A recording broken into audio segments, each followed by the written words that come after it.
Ah, c'est une nouvelle de la semaine dernière qui m'a flanqué le bourdon. Oui, en 2014, figurez-vous qu'on a vendu plus de bouteilles de Prosecco italien que de champagne français dans le monde. 320 millions de bouteilles de Prosecco, 307 millions de bouteilles de champagne. Vous le croyez ça? Non, sur le coup, je me suis dit, c'est pas possible, il y a une erreur dans les chiffres, ils vont rectifier. Puis non, j'ai vérifié, j'ai croisé plusieurs sources, c'est la vraie vérité. Enfin, comment cela est-il possible? Comment peut-on comparer les deux? Comment peut-on préférer un vin mousseux, certes de qualité honorable, au symbole par excellence du raffinement et de l'art de vivre à la française?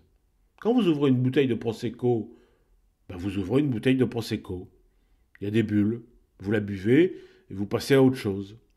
Alors que quand vous ouvrez une bouteille de champagne, c'est tout un univers qui envahit votre esprit en même temps que votre palais.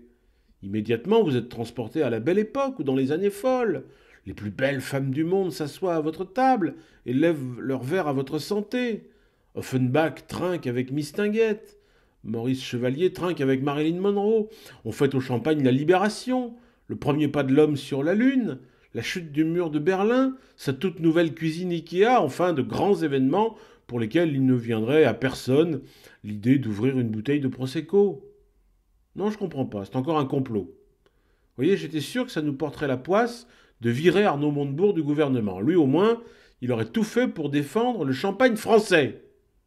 Allez, on se ressaisit, et l'an prochain, c'est le champagne qui gagne. Il est un peu enroué, mon coq, je reconnais.